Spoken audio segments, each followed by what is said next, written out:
Good afternoon, everybody. Welcome to another session of AMA with the Ontario Provincial Police. AMA stands for Ask Me Anything. During this chat, if you have questions that you want to pop up for our guests, please write them out. We will try to answer them as we go along. I'm welcoming you from the beautiful city of Orillia, from General Headquarters. That's the OPP mothership. If you're ever in the area, come and have a visit. This area is saturated in cultural history. Our building sits on the ancestral territories of the Chippewas of Rama, and it's a beautiful community to visit. Rama is just down the road, tons of things to see. If ever you're down, make sure you stop in and visit us. We have a great museum at headquarters also where you can learn more about the OPP and the history, how we got here. Before we start, and I invite our guests to introduce themselves, I want to tell you about the OPP Expo, which is coming up. April 20th, the OPP Expo is a career exposition. There'll be 5 different information sessions for all kinds of departments within the organization that are hiring. Fleet and Weapons Services Bureau, auxiliary and cadet opportunities, provincial constable opportunities. I'll be doing that session. Make sure you don't miss it. Provincial Communications Center and civilian data entry, and other civilian careers. You sign up online at opp.ca. Make sure you sign up for the sessions that you want to attend, and you can attend more than one session.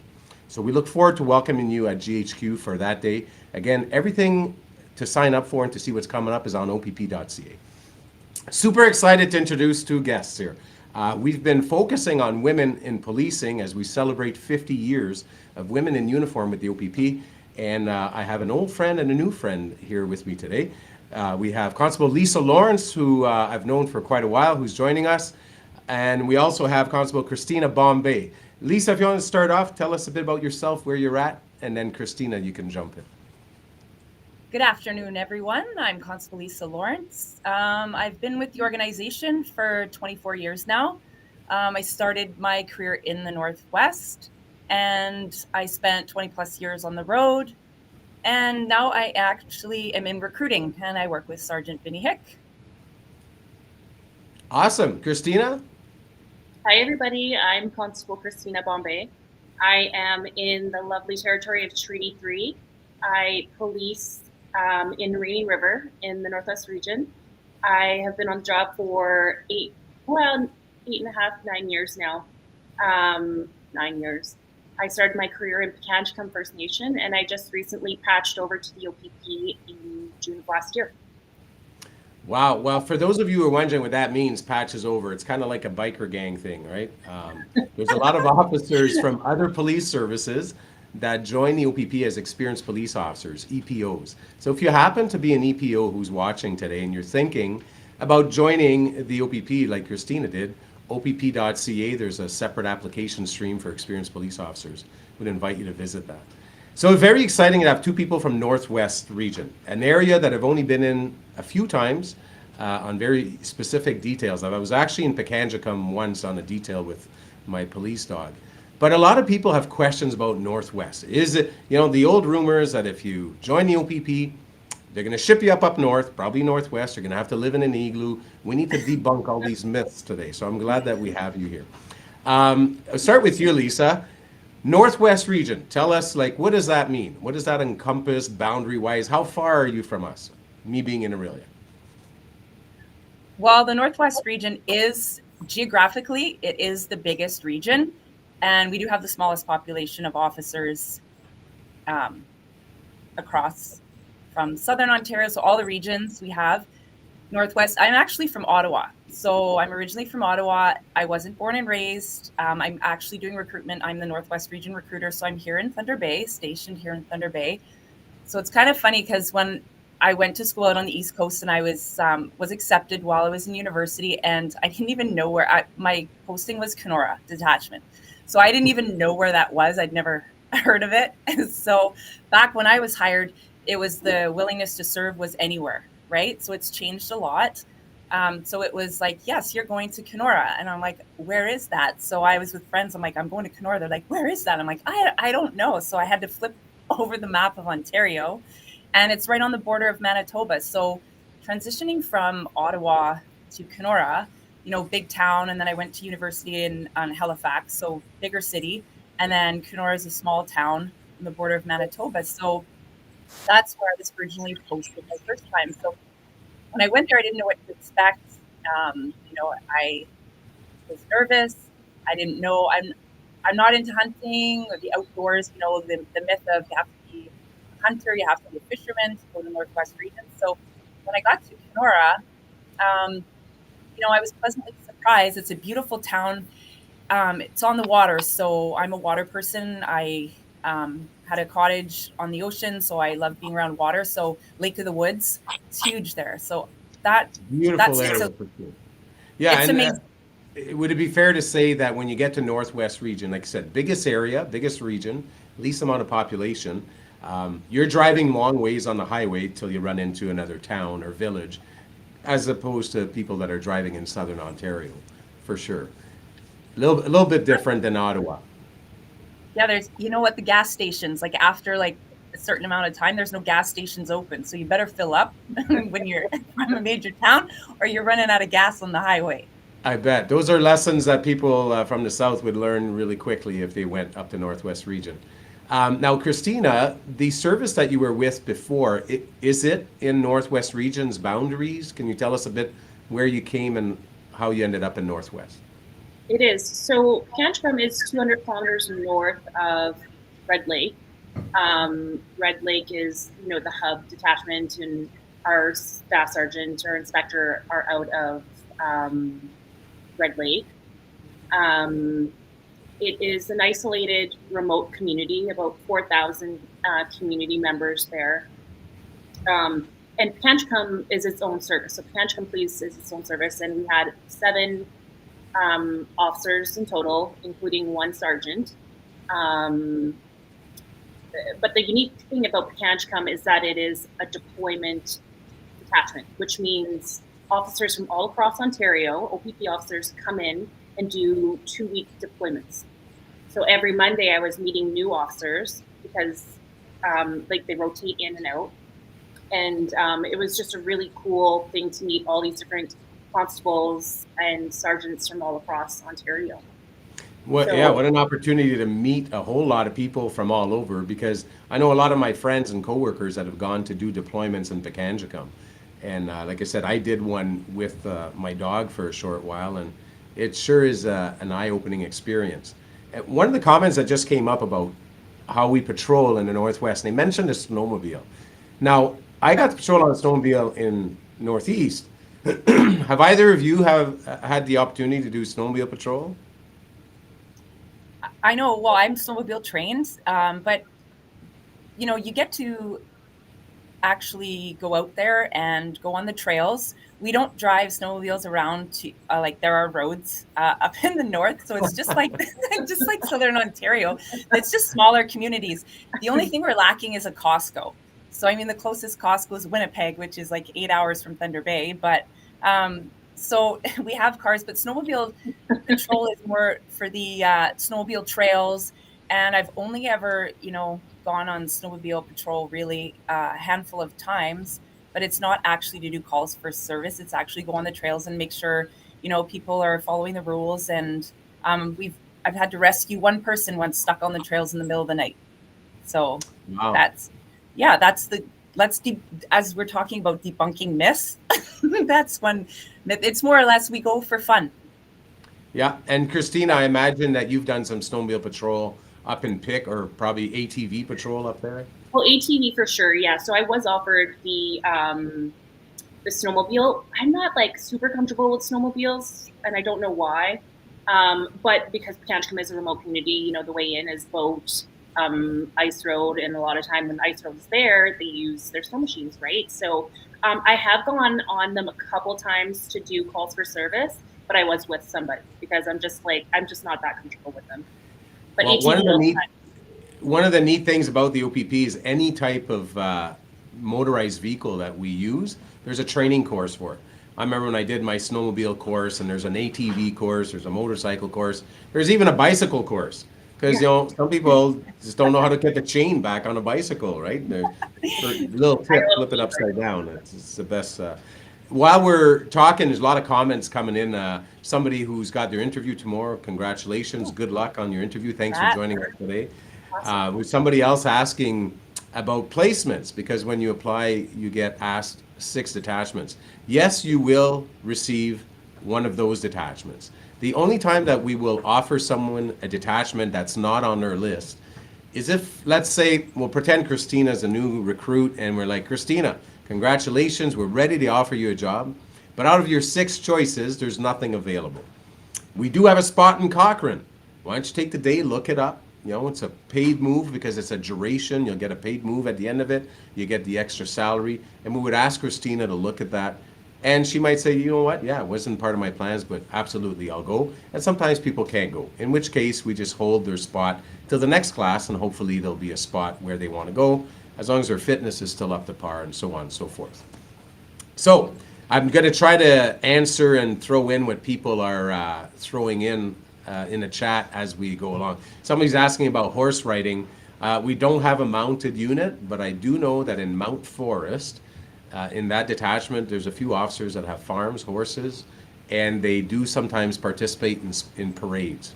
And I'm not sure how they dress up the horse, but I remember hearing about that. Focusing back on your careers, Christine, I want to ask you, what was the transition like going from a different police service to joining the OPP? As far as like application, training, was this a huge ordeal?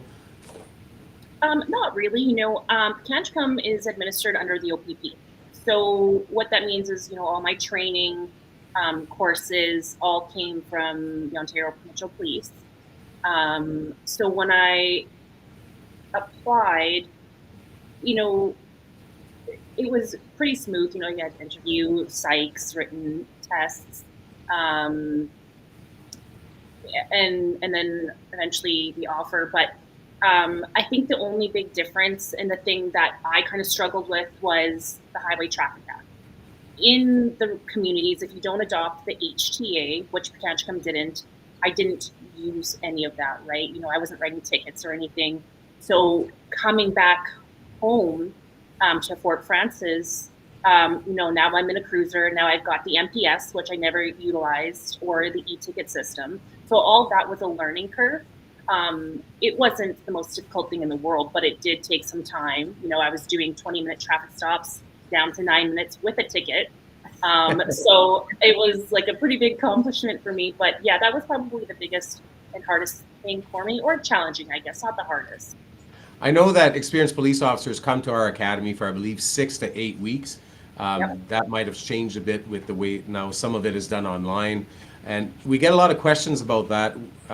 And I see some in the chat, people that are in the process of getting on, asking how do paid moves work. The OPP does offer some support depending on where you're going, if you're going to a duration especially. But I encourage everybody, a lot of the questions I'm seeing, you'll find the answers at opp.ca. When you have the chance, go on there, look through the frequently asked questions. We have a really good detailed section that will answer a lot of your questions. Somebody else just got hired as a special constable, congratulations, asking for what advice we'd give him for the next year. I would say show up early, leave late, make sure that your fitness is up to par, make sure your uniform is squared away, because when you get hired as a special constable, if your goal is to eventually become a police officer, you're being assessed while you're already with us. So definitely I would say, make sure that you do your job to the best of your ability, to your fullest. Put in an honest day's work for an honest day's pay. Now, I'm going to go back to you, Lisa, put you a bit on the spot. Lisa is married to a police officer that I went to the academy with. So I want you to tell me a bit about what's that like being married to another police officer?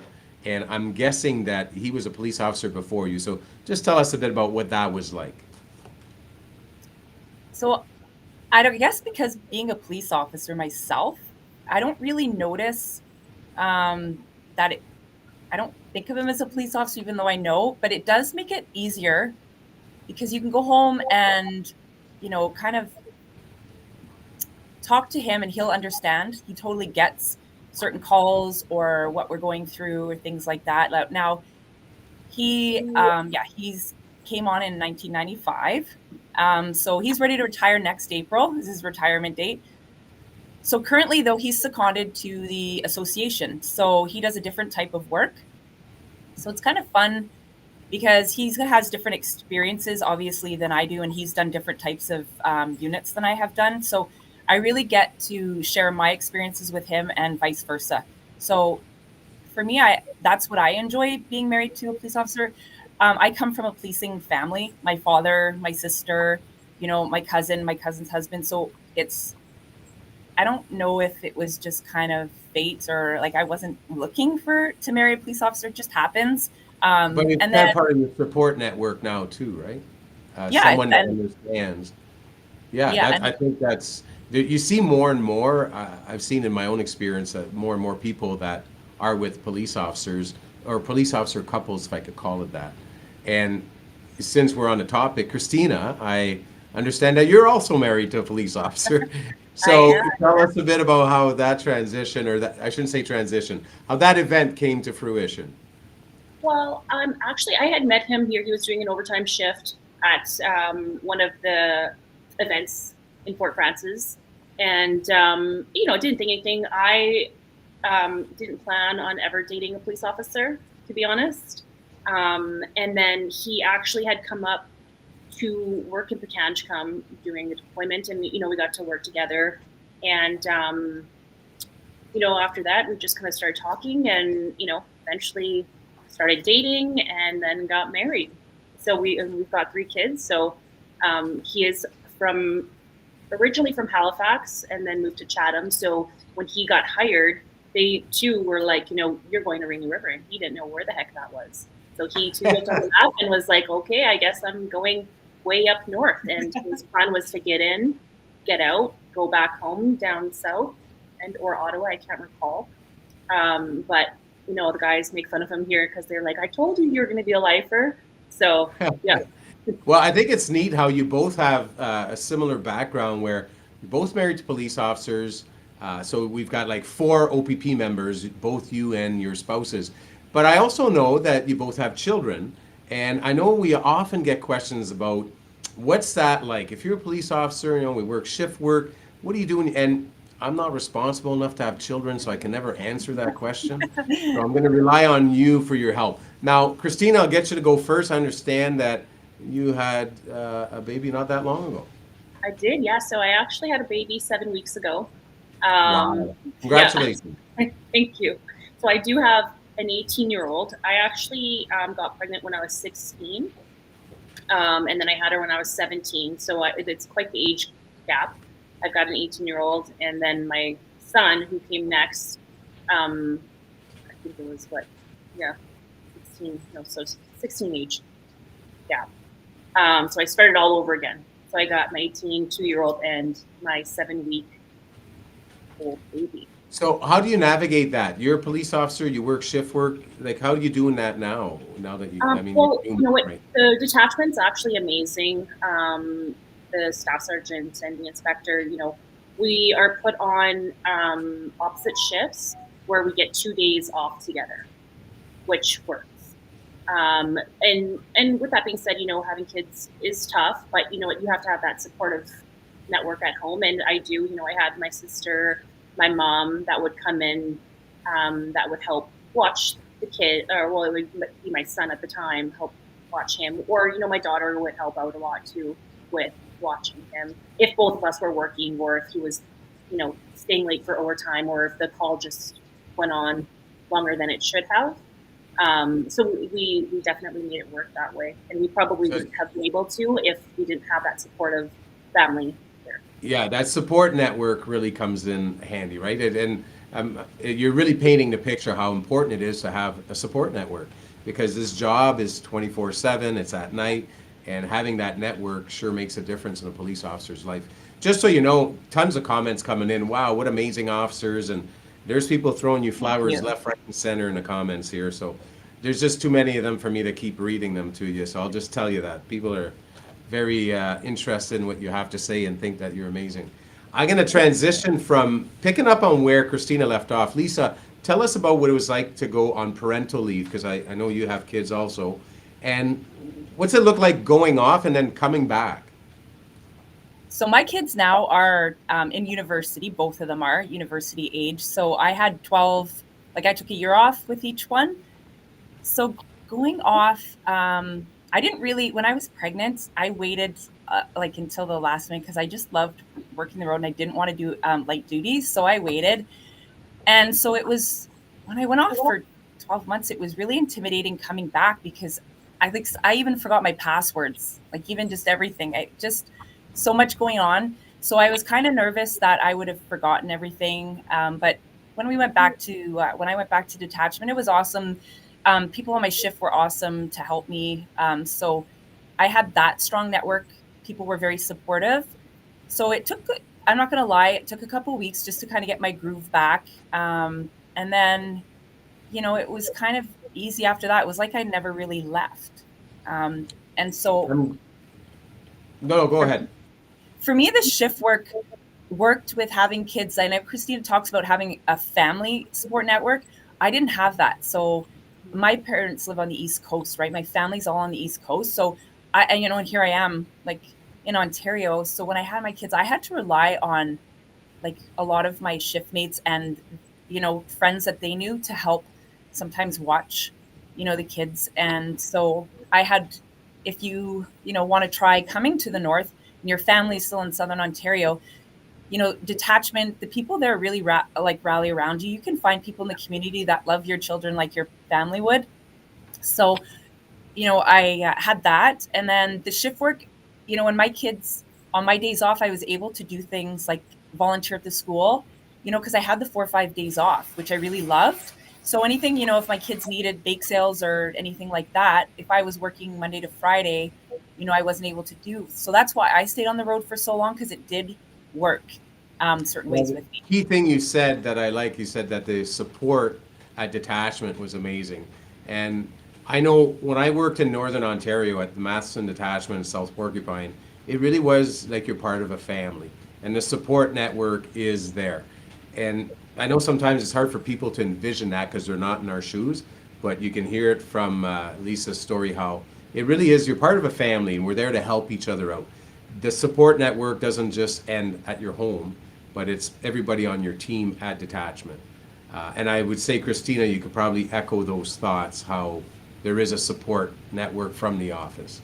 Absolutely. Yeah, I was going to just say too, my husband's coach officer, his family helped out quite a bit too, when I was in Canada, because my schedule was week in, week out. And so sometimes, if he was working late on something or, he's not done till 7 and daycare closes at 5, right? So in those 2 hours, we didn't, if my family wasn't available, he had to figure something out. So, his coach officer and his wife are amazing people. And, she would pick our son up and take him home and feed him and watch him until my husband got off work. So, yeah, they really are. I'm going to use that to segue and answer a question that came in. Questions about, are we given permission to go visit our families at home on weekends when we're at OPC and at the OPP Academy? And let me say, the answer is yes. We don't lock you down. You're not locked in. You have to be there during the week because there's training scenarios and training that takes place in the evenings and at night. But yeah, people that want to travel home on weekends do that. And with that, Christina, when you went to the academy, you already had your daughter? I did, yeah. So How old was she? And tell us a bit about that. she was 10, and you know what? It was a really, my whole life I knew I wanted to be a police officer since I was a little girl. And the opportunity came, and, she was a little older, so everything worked out. She did play AA hockey at the time, so she was very busy. And to help me, I limited talking to her. So I was like, every Sunday we're just going to FaceTime because I don't want it to get hard on her and hard on me, right? And because I'm so far away, I can't just drive home on weekends. OPP does fly us home once, and that's what I did. I flew home and I surprised her at a hockey tournament weekend. But it was tough, but you know what? It was all worth it in the end, and she knew what I was gone for and what I was going to do when I came home, and sacrifices that we had to make as a team together to go away for, I think it was like 6 months. It was tough, but like I said, my family was awesome and helping, take care of her and take her to hockey and so on and so forth. Yeah, definitely. Again, that support network. We can't talk about that enough. And I know that some of the officers that I've worked with, or that I was at the academy with, who had children, sometimes their partner would come spend a weekend in London so that they could be together for the weekend if they're too far from home. So one of the questions that came up about getting in contact with a recruitment officer, and that I would say I'd direct you to opp.ca. Look for an information session being advertised under upcoming events. And if you do that, you'll find a session in your area, whether it's a live one or in person. If you can attend in person, I know we do one every month here at General Headquarters, I'd encourage you to sign up for one of those. You'll get to hear from a recruiter about the hiring process. You'll get to hear their story and get to ask all kinds of questions. But also, if you do have questions, there's an email at opp.ca where you can ask for clarification. But honestly, go read the frequently asked questions section. There's so much information. Our team here that looks after that stuff does an excellent job. And just while we're talking about team and amazing women on the job, I want to give a shout out to the team that's in here. In this room, you can't see, but there's 4 people on this team, 4 women that are very capable and that make all this happen.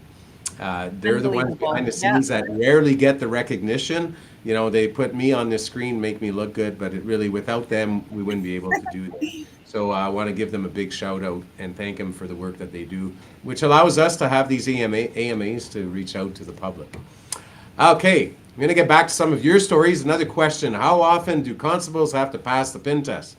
Well, right now, you have to pass the PIN test to get on the job. Once you're a police officer, it's optional to do the PIN test every year. We offer it every year at annual training. We encourage people to do it. You know, you get 4 hours off, you get a gym bag or a t-shirt. It's more of a personal goal that you should try and accomplish that. And I always say to people, being a police officer will not make you fit because we sit a lot. We sit in cars, we sit in offices. So you have to make it part of your personal lifestyle to stay fit, to stay healthy, so that you can be there for your family. And using that, I'm going to segue back into our conversation because I can see your fitness pin on your shirt, Christina, on your vest there. Yes. Congratulations on getting your fitness pin. Lisa, I don't know if you have yours. I can't see. Maybe you have it, but it's just not on your pin. I hope I'm not. I do. It's just not displayed. Pardon me? I do, but it's just, you know what? I forgot to put it on my vest. But fitness it's always been important to me. I played sports in university and I've just always been active, and I'm a big believer because, you know, since wearing all of this equipment, it's very, very heavy. And sitting in a cruiser, we don't just do fitness to run or chase after people. It's the longevity.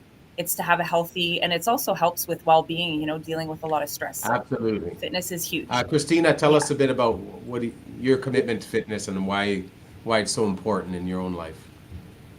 Just what, like Lisa said, you know, mental health. Mental health is huge. And, you know, Canchicum, I'll keep referring back to Canchicum because that's where, you know, a large chunk of my career was. But it was a very busy detachment. A lot of high call volume there.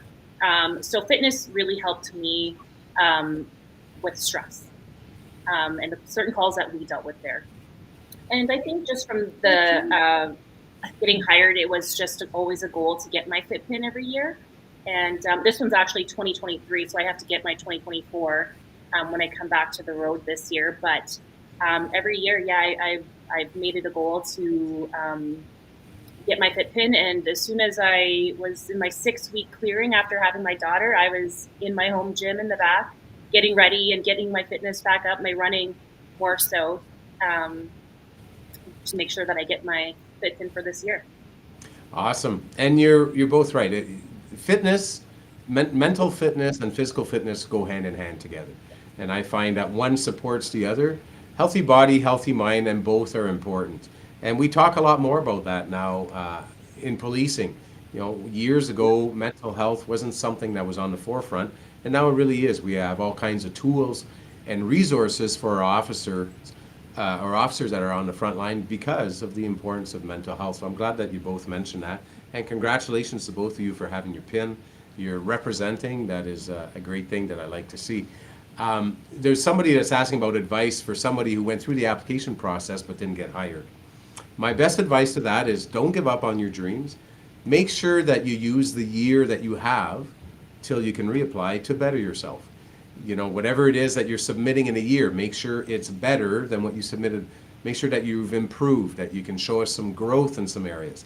And I'm going to use that to throw the ball back at you, Lisa. As a recruiter, if you're interviewing somebody that's been through the process once, because we get to see, you know, this is their second application, this is their third application, tell me what you would look at and how you would view that.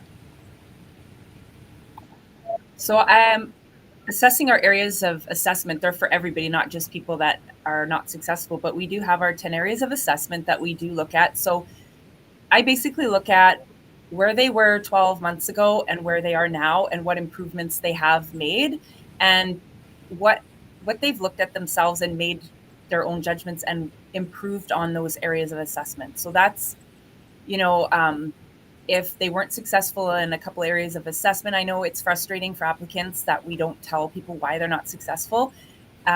So a little bit of self-reflection into our areas of assessment, and then really seeing what they've done to improve themselves is what we look for. Absolutely. And I'm going to remind everybody, opp.ca, go look at our application. There is a self-assessment tool there that covers the 10 areas of assessment where you assess yourself. And if you're honest with yourself, it'll quickly show you the areas you need to work on, the areas that you're doing well on. And that's what our recruiters use. Those areas of assessment are not a secret. The assessment wheel, it's on our website. There's 10 areas. Please go to our website and read up on that. One of the questions that's just come up in the chat is, do we offer prep testing? Other services sometimes do that. When we have the opportunity, we do. We are partnered with dozens of colleges throughout the province that have a police foundation program, and we often work in conjunction with them to offer prep test sessions. Whenever we do that, just check on our website, follow us on social media. We advertise all those opportunities on our social media platforms and on our website. So if you don't follow us regularly, you know, I'm not a big social media person, but click on the whatever thingamajig to make sure that you get the updates. And you'll be able, spoken like a true non-social media person. But follow us on social media. The girls are probably cringing behind you. You know what? Again, I give credit to the team that's in this meeting. Without them, I would, you know, honestly, if you ask me to log on to Facebook, I'll have to call somebody for a password. But that's where we advertise those opportunities. So make sure that, I can't say that enough, keep looking at our social media, keep going to our website, keep visiting those areas. Now, the information sections are invaluable, like that all our recruiters do. They will answer I'm looking at every single question in there, and that's what the information sessions are for. And that's what each recruiter does in our unit is we will answer every single one of those questions at any of the information sessions, or anytime that you log on to, you know, the OPP website and app, you will get in touch. You can talk to any recruiter one-on-one, and we will answer all those questions for you. I know it's frustrating that we might not answer everybody's question in the session, but that's what recruitment is for. So ask the questions under those websites and you can get a hold of us and we will answer all your questions. Great point, Lisa, and that is true. As good as these are, these AMAs, it's hard to sometimes get through every question, and we want to hear about your stories because, you know, the reason you're a guest, you have unique experiences being in Northwest region, which we're trying to learn more about.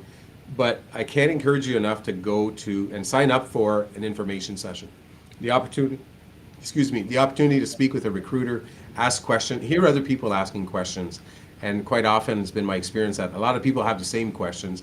So if they go to an information session, they get a lot of answers, they get to hear about stuff. And just going off that, sorry, Vinny, just going off that, there will be an information session in Fort Frances if there is anybody from Fort Frances watching on April 15th from 6 to 9 at the Fort Frances detachment. Okay, Fort Frances, April 15th. I believe that session is advertised on our website at opp.ca. So if you're listening and you're within proximity to drive to Fort Frances, please go to our site, click on the link and register. Are you doing the session, Christina? I'm not, no. I believe Sergeant Mills is. Right, Lisa? Okay, Sergeant Dan Mills, yes. You don't want to miss this. Sergeant Dan Mills is a great guy who will entertain you during his information session and give you tons of great information. Just another one of the fabulous recruiters on our team.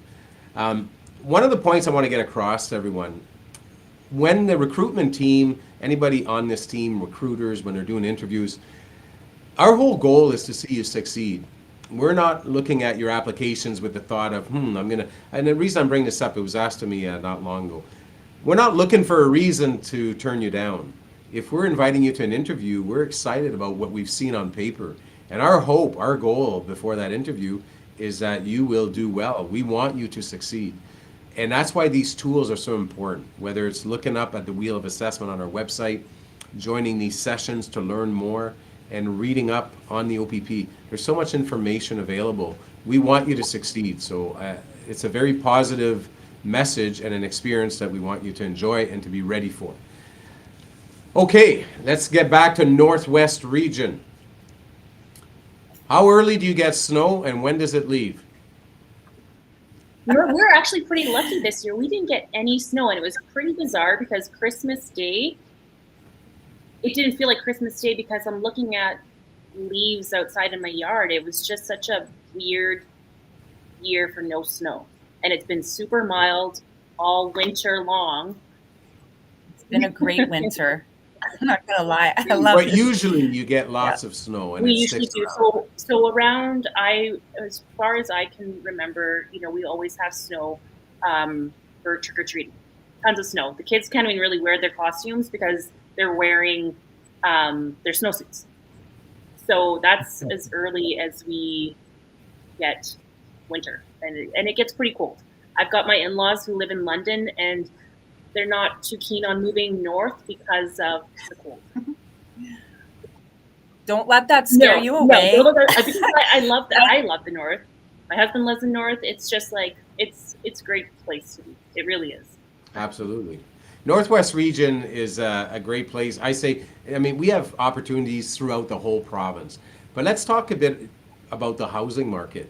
When you get into Northern Ontario, is it more affordable? Is there more opportunity for somebody who's starting a young family? Because I always encourage people to do a duration because you get extra funds, you get paid extra, but also you get a paid move at the end of it.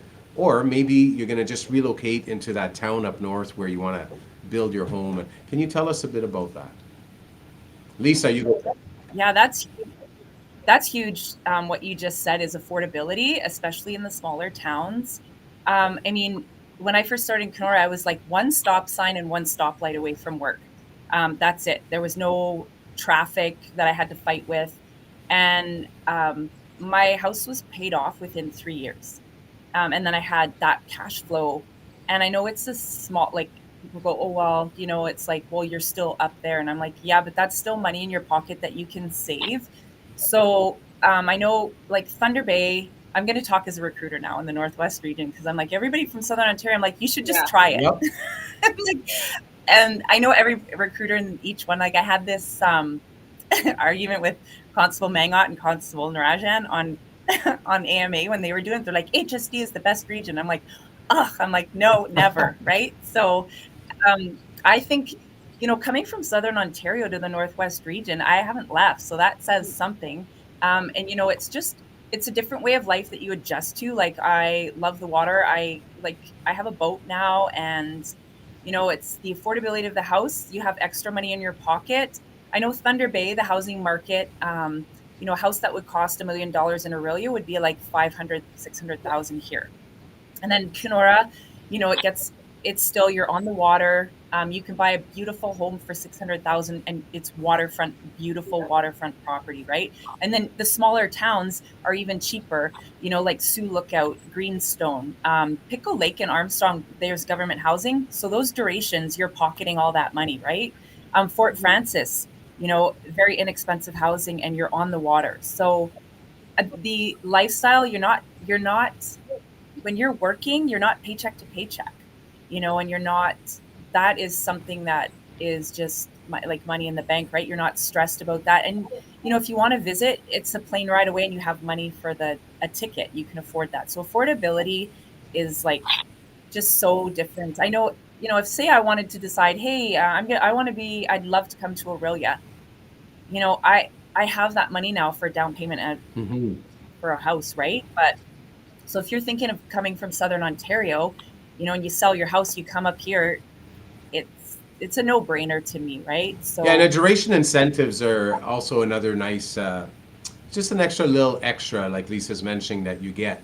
But there are opportunities being up north. Christina, tell us, what do you think is one of the biggest advantage of being in Northern Ontario?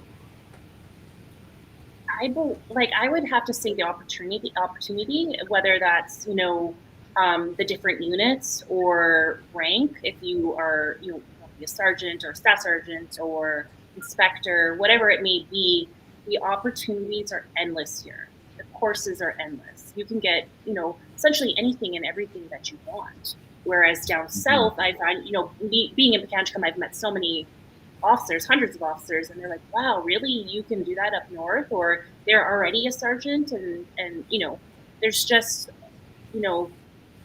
I keep saying opportunity, but that's just what it is. It's so Well, much and yeah, like you said at the start, biggest area geographically with the least amount of officers. So those opportunities come around more often because there's less people to take part in those opportunities. It's just a sheer game of numbers. One of the questions that had just come up is, does the OPP try to keep couples together during durations? Yeah, we're not in the business of ruining families.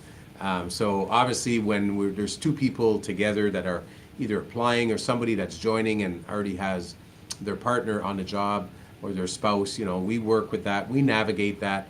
Everybody's situation has a story, everybody has a story, and the OPP takes the time to navigate that very personally with each candidate. It's not just, we fit you in the hole where we need you. There's a discussion, there's a process, and that's why we say pick 6 locations to go. I see more and more people asking questions about durations because of those opportunities that you're mentioning, so I'm glad that we're talking about that. It is a big thing. Opportunities like getting to do snowmobile patrol or ATV patrol, or just being in the remote north where, if you want to go fishing, like Lisa mentioned, you're not driving hours out of town. I know some people that live in Southern Ontario that going fishing is a weekend trip just because to get there, whereas you can probably drive a half hour and be on the lake throwing a line in and catching fish. Yeah, I actually met a sergeant from down in Southern Ontario who has property up in Emo, which is just west of Fort Francis here, and he comes up every year to hunt because the hunting's amazing up here, right? So, now every year he comes over with his family, and I, have dinner with them, and they'll go out and get their deer and bring it back down south. That's awesome. As we're getting ready to wrap up, I'm just going to look at some of the questions that are left, see what we could answer. I want to make sure that everybody realizes if you go, just go research, look up Northwest Region. When you look on our website, look at the numerous attachments that are there and what they have to offer. If you do a little bit of research and to start to looking at the different towns where we have detachments, you're going to see that the word opportunity will come up quite often. There's a lot to be discovered in Northwest Region. We've got 2 officers here that can tell us about how great it is. One of the comments, someone said, yeah, something they've heard often, people go up north and they never leave. And I know quite a few officers that have done that. Lisa, you mentioned doing that yourself.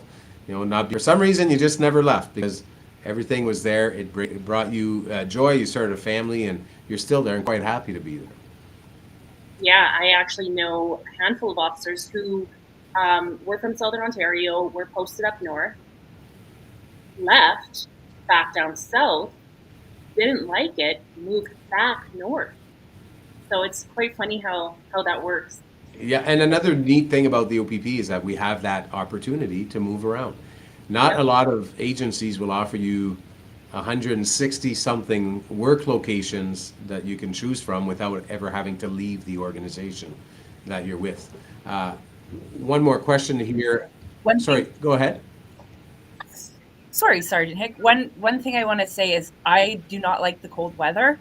So it's not just about, and I don't hunt, and I'm not an outdoorsman. So there is a lot more than just hunting and fishing up north, right? And so the cold weather is manageable. You just get the right type of. They make clothing for that. That's right.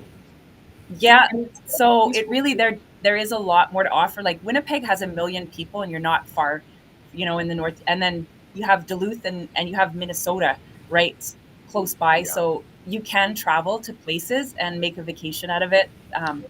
So if anyone's like, oh, I don't want to be in the cold, I love hot weather, and I've managed to stay up Well, here. So to tie in, you find so to ways. tie into what you're saying, I want to mention that the gear that Yeah. we receive excellent gear to be able to function in northern weather. Our equipment is second to none. It's the envy of many other services. From our boots to our jackets to our mittens to our toques. We're very well equipped. So, you know, like Lisa said, she doesn't like the cold. There's equipment for that. There's clothing for that. Just as I wrap up, somebody's asking if two family members can work at the same detachment. Absolutely. You probably won't work on the same shift together, opposite rotations. Somebody else asking about if they worked in a detachment near Quebec, could they live on the Quebec side? And the answer is yes. There's officers in the Hawkesbury area that work in Ontario, reside in Quebec. You know, if you're close enough to be able to do that, great. And before we close off, there's one comment here. Beluga whales and narwhals in Hudson Bay. Diving, search, and rescue. Okay, good for you. I'm not sure what you're referring to, but I thought I was going to say that, you know, they're there to help us. So as we wrap up, I want to remind everybody that all the information we talked about, as far as resources, can be found at opp.ca. Make sure you visit our website, sign up for an information session, look at the upcoming events, like the information session on the 15th in Fort Francis, the OPP Exposition, Career Expo, which is happening on the 20th. Make sure you go online, sign up for one of those sessions. If you didn't have the chance to get your question answered today, go to opp.ca, send your question in at the Uniform Recruitment email. The best thing you can do is sign up for an information session. Recruiters are out there. They want to reach out to you. We want to get you the information that you need. We want to help you. Until we meet again, watch our website. We'll be announcing when the next session will be. Until we meet you again, we ask you to remain safe. Make sure to visit opp.ca, and we wish you a great afternoon.